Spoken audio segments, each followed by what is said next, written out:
Good evening and welcome to another Amplify Film Festival Q&A. Tonight, we'll be discussing Interdependence, an anthology of 11 films that humanize the climate crisis. I'm Matthew Webb from the Cambridge Film Festival and will be your host this evening. This session is broadcast live and the recording will remain on the Amplify platform until the festival draws to a close. Joining us from the Interdependence tonight are filmmaker Bettina Oberli from Zurich and climate expert and advisor to the films, Sara Venturini from Geneva. If you have any questions for our guests, please drop them into the chat, tweet or post on social media with the hashtag AmplifyFilm, or ask away in the Amplify Film Club on Facebook. I thought that perhaps a good place to start the discussion tonight would be if I could ask Sara to talk a little bit about the broad concept behind Interdependence, its aims and goals, and how you became involved in the project. So over to you, Sara. Hi, Matthew. Thank you for inviting me to participate in this live Q&A. I'm really honored. And yes, I'm delighted to tell you more about my experience with Interdependence. Essentially, the film production came to me with an idea of interdependence as the connection of the four elements. So this film anthology essentially explores the concept of interdependence and the need to reduce environmental damage and preserve our natural resources in respect of the four fundamental elements: earth, air, wind, fire, and water that are essential to our life on this planet. And as a climate advisor, I was asked to provide a focus on certain key themes to reflect the intertwined relations with human society, the economy, and the natural environment that are affected by climate change, in particular on multiple dimensions and scales. And so I suggested to focus on issues that are relevant for a certain region of the world. For instance, we could not leave out a film on small island developing states or Africa, which are the most affected by climate change and unsustainable development. So then with the production, we started considering these themes, and the filmmakers were selected by criteria, including, of course, a strong professional background, but above all, a strong commitment to addressing these issues and the themes related to climate change. And each of these short films really speaks to urgent environmental questions that are outlined in our key themes. That's a great answer, Sara. We're regularly seeing sort of reports in the newspapers about climate change, and we see facts and figures. I think what's really interesting in this anthology is that these have been translated into individual lives and individual stories. And could you talk me through how you went through that process of translating the science into stories? Well, to assist the filmmakers, I prepared a dossier really providing a background on the latest science on climate change, the key impacts across geographies, for instance, the loss of glaciers in Europe, droughts in Africa, or sea level rise in the Pacific, and then selected certain issues. And then in this dossier, I explain the current international policy defined by the Paris Agreement, and then I helped with a synopsis, and for some films, I even edited the script at the later stage. Really, some of the filmmakers were already clearly very well educated on climate change. For instance, Bettina had already a clear idea of what she wanted to do. And I only had to support in general with the science, with the details, with some language, or some numbers, some figures that were mentioned in the films. And what really works, as you said, is that it's not just a documentary as many others. It's real life stories, or is even fiction, even a dystopian future. But it really speaks to each and every one of us. Bettina, given the sort of scene that Sara has now set for us there, could you tell us a little bit more about Kingdom that features in the anthology? Yeah, this kingdom is a feature, as you just said, who is settled in a post-apocalyptic world. And I came very quickly to this idea together with my co-writer, Thomas Ritter. We were really interested in the subject of the disappearing glaciers, which is a big subject in Switzerland, and it's a result of the climate change. It's very impressive because you can really see what is going on, because climate change sometimes is quite an abstract subject, and it's hard to talk of the future and to really imagine what could happen. It's very abstract to talk about 2 degrees of 2 degrees that are augmentation of heat. And with the glaciers, you can really see it, because you really can see each year they get shorter and shorter and they just disappear. So we thought this is a very simple and interesting motive to show the consequences. And we were interested in making something about how the world would be when glaciers are just gone and disappeared, and how it would be like on another planet. And yeah, that's how we came up with this idea. I think, Bettina, what I really like about Kingdom is how visceral it is. You can really feel her moving through the landscape and putting sort of blankets across the glacier to stop it melting. And the sort of close-ups give it sort of a very sort of impressive sort of speed to the way in which she's working to sort of stop the glacier melting as well. And what was it like working with Emily Beecham? And did she have any sort of ideas about the way to portray somebody who's trying to survive in that world, or how did it go? Yeah, Emily Beecham, she's a sweetheart and she's a warrior. She had no fear. She never complained about anything. She's a very professional, because it was a hard thing to do for her. It was really a physically exhausting project. We shot during 4 days on location on this glacier in the eastern mountains of Switzerland.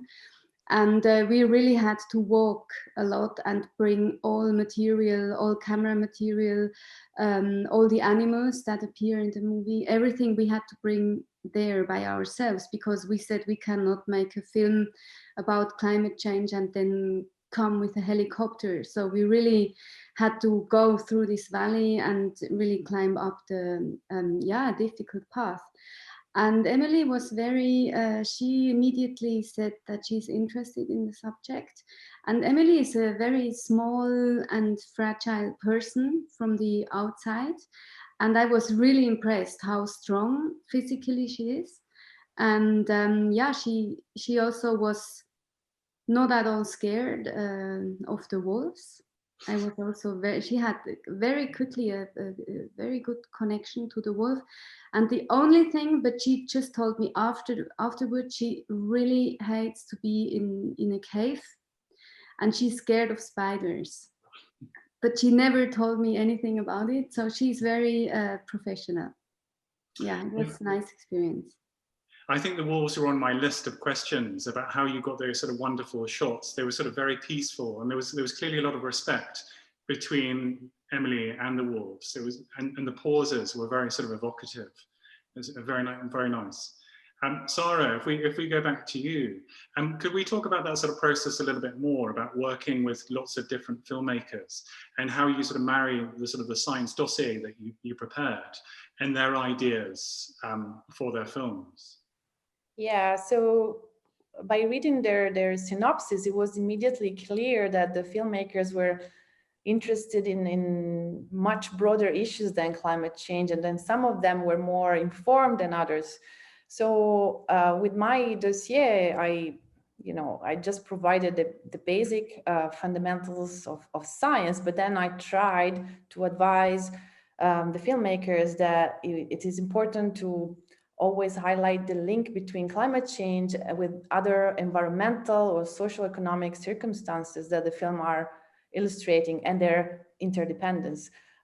So issues like air pollution, plastic pollution, recycling, river pollution from chemical, unsustainable use of resources like overpopulation, overfishing, exploiting underground water, coastal development, mass tourism that are addressed in the films are not to be confused with climate change per se, which is instead the topic of Bettina's film. But of course, climate change is a factor aggravating the existing environmental and socioeconomic problems in certain countries, in certain territories. So we embrace the choices of the filmmakers in the sense that instead of constraining the films to climate change issues only, the production took the decision to change the subheading to include raising awareness about environmental issues and the effects of climate change, which is perfectly fine and in line with the holistic environmental and climate policies that the countries should be taking. And I think there's sort of that thread of climate change. It goes through all of the different films. And I think that was part of the goals for the Sustainability Development Goals, that you have lots of different areas to focus on, but there's always something that people can attach themselves to, that there'll always be something that's more evocative to others. Like I liked, for example, Nila Madhapanda's film focusing on air quality, for example, but then playing that out through a mock divorce court and showing how it would really affect people's lives. Yeah. And I think also Bettina's film as well, we can really sort of imagine ourselves living in a sort of post-apocalyptic world and how sort of frantic we would be and how sort of frenetic we would be in sort of trying to survive. Bettina, you mentioned that your shoot was 4 days in total, but can you give the viewers sort of context, the sort of wider context about how long it was to sort of prepare for that shoot and make your film overall, and how you managed to do that amongst all of the other projects you're doing? Yeah, I think the key was to keep it really simple, keep the story simple, keep the shooting simple, and just follow this character and make very clear decisions in advance. Because this is so complicated to go there and shoot on a glacier, you really have to prepare the things. And it took us about, I would say, 1 month to write the story.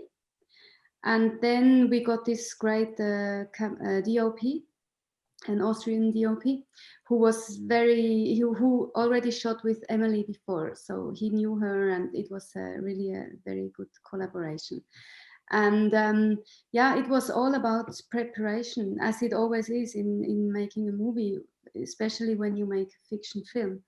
It's all about preparation, because every minute counts when you shoot, and it's so expensive and so yeah, so much to do. The day you shoot, you have to be very well prepared. And as I could work with a crew, a very reduced crew, but I knew a lot of them already. I have been collaborating with a lot of these guys, so it was really a process that was, in the end, of course it was exhausting, but it was easy in a way also to do it.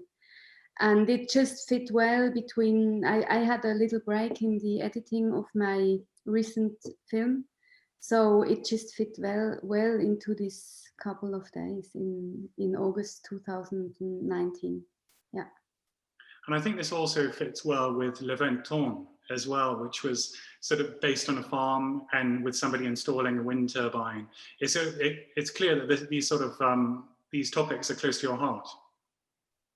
Yeah, they are, because I think I'm always interested in good storytelling, but also in explore relationships, in love stories or family stories. This is something that I'm really interested in, and or even between human beings and animals, as Emily is with the animals on the glacier. But I also think, as a filmmaker, you only can contribute to something with making that what you can do. And for me, it's filmmaking. I'm not a doctor. I'm not like like Sara, I'm not doing your job. So what I can do to contribute in a very important discussion is making films. And I think I always look for an angle that says something about contemporary subjects in my films, yeah. I think those are very interesting points, Bettina. I think what sort of speaks to me is this idea of speaking to people in their own language, and stories is really a way to reach people. And often when you see a sort of documentary about the environment, it's usually quite scary, or you read a report about statistics or biodiversity loss, it's quite scary. But it doesn't give somebody the choice or sort of opportunity to do something about it. Sara, can you talk about that aspect to the anthology? And the sort of opportunities within the films as well. Yeah, so when I reviewed the synopsis, one of the suggestions that I had for the filmmakers was not to only cover the tragedy of climate change, but also focus on finding solutions and adapting to the new normal, to give a balanced message to the audience. And I also suggested to focus on some segments of the society that are particularly vulnerable to climate change, such as the elderly, the young, the women, and that the film could try and tell their stories more. So I think it was a good mix of science and feelings, I think, in the movies in the end. I'm conscious we're having this discussion at a time that COP26 should have been happening. And that's going to be hosted, of course, in Glasgow next year with Italy. Are there still dialogues and sort of interesting conversations happening behind the scenes? Yeah, so unfortunately this year, because of COVID, all the diplomatic missions have been cancelled or postponed.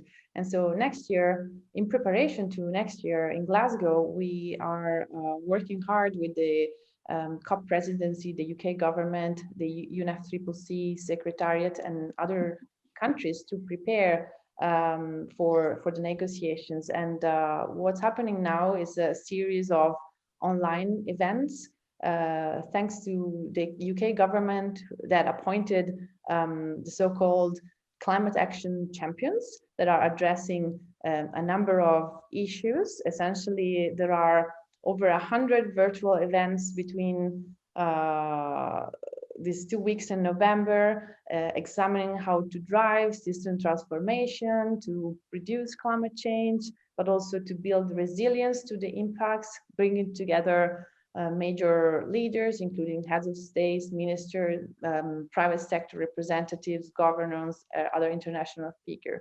And then later in December, end of November until the 4th of December, there will be the proper climate dialogues, which are sort of replacing the negotiations for country delegations. So they're trying not to lose 1 year and advance the promises, the pledges the countries have made last year and in general under the Paris Agreement.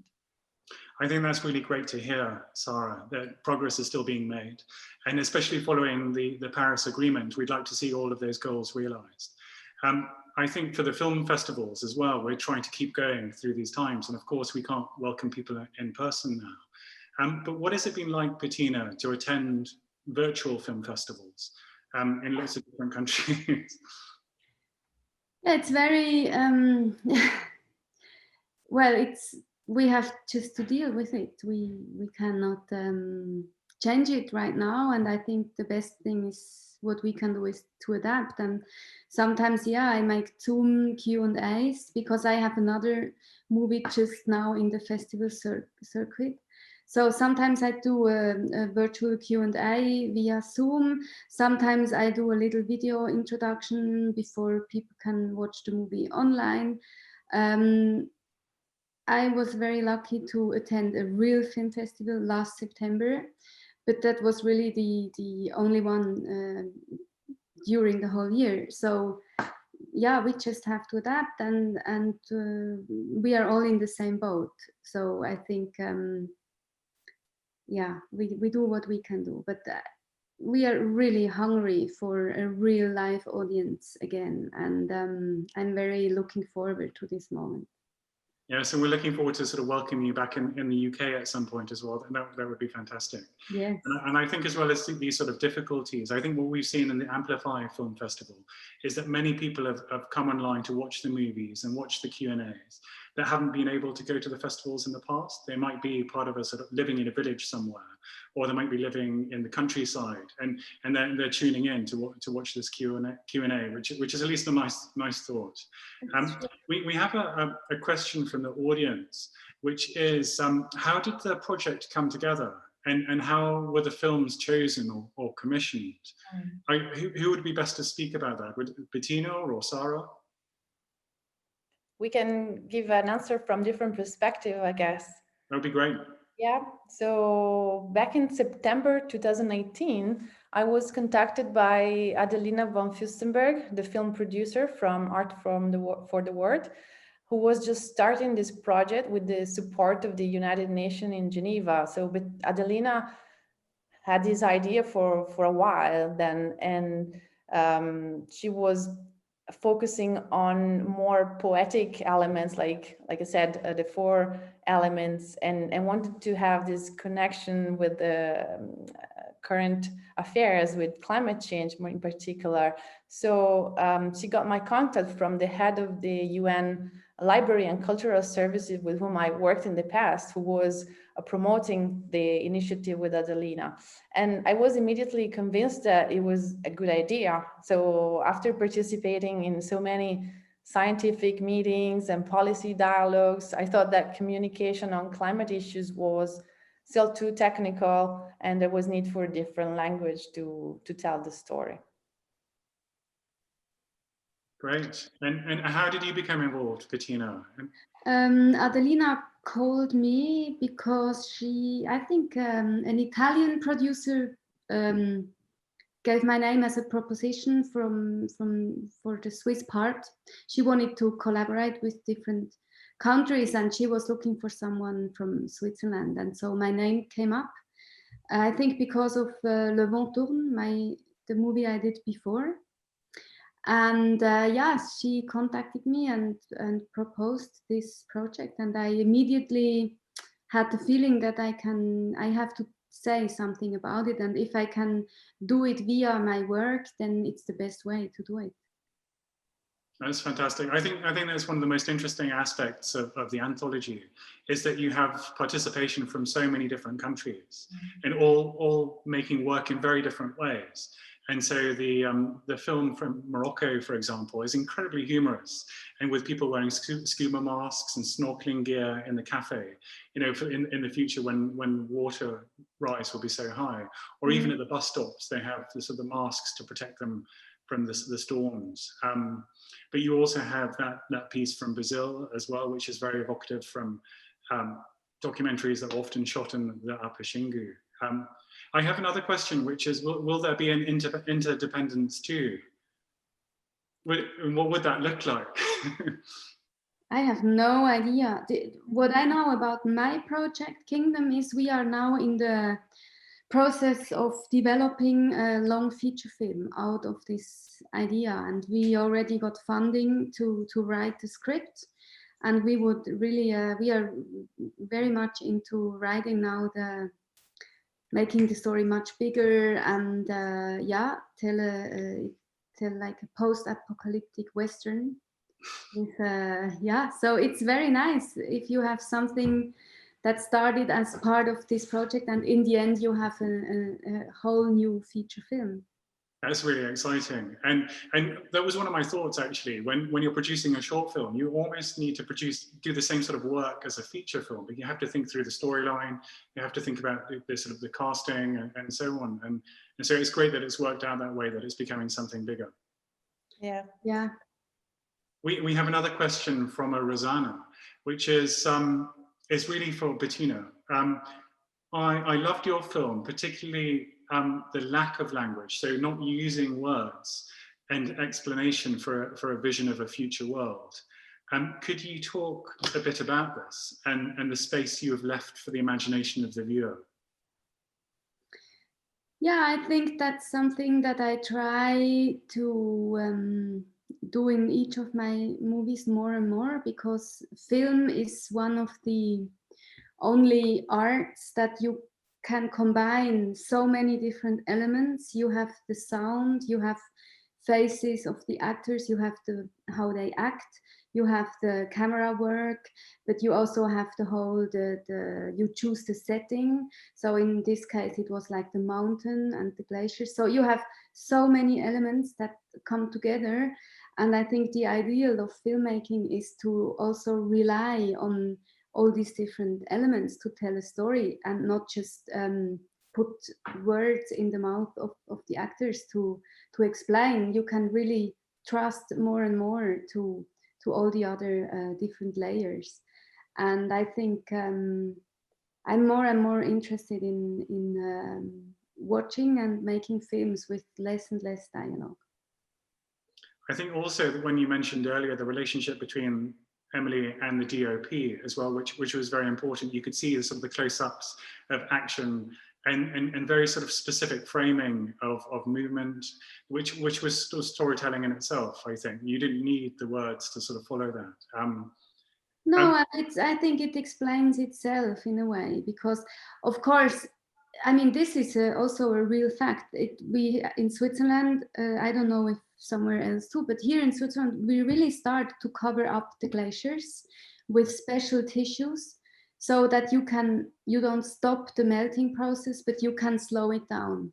And I found this idea so crazy, and in a way, and also so touching, and it's such a desperate attempt from us human beings to stop a process that is not stoppable anymore. So I was I was really inspired by this fact. But then of course you need a very good DOP who can create beautiful pictures out of that. I think you raise a really important point there, Bettina, about sort of slowing down climate change or to the changing environment. I know that, Sara, you spend a lot of time working on sort of mitigation, but also adaptation as well. And in your work in sort of the Earth Observation Unit, are there sort of things that you're seeing that give us sort of points of hope, or give us more sort of areas to work on? Oh yeah, so essentially my job currently, besides being a climate advisor in my free time, let's say, my real job is to make data and information coming from satellites and ground-based stations more valuable and more accessible to all, to support climate action. So you have to think that satellites can collect real-time data on a wide range of indicators like water, glaciers, land use, deforestation, heat mapping, sea surface evaluation, and so on, over a wide range of spatial resolutions as well, from tiny to huge regions. And so this data, the information about the state of the Earth are really crucial to understand and monitor the environment, climate change, sustainable development, and other processes that involve human beings. And so making informed decisions for governments really requires good quality data, which is often lacking in many developing regions of the world. And that's what I'm trying to do, to promote by working with UN member countries and partner organizations, and also by participating in international conferences on climate change for the last 15 years, which is not always a waste of time. No, and I can speak for many people as well that say thank you for doing that work. And I look back at sort of 1972, when we had that sort of first image of blue marble and the image of the Apollo 17 looking back at Earth. And it really sort of inspired as a decade or a generation of sort of environmental groups. But hopefully now we're moving on to sort of satellite imagery and films as well. We're now to the end of our time, and all that's left for me to say is thank you, Bettina and Sara, for joining us, and wish you the best with your films, Interdependence, and also your other films that are making their way around the circuit. And we'll look forward to meeting you in the UK in subsequent years. Thank you. Thank you for the invitation. Thank you very much. Yes. Bye. Bye-bye. Bye.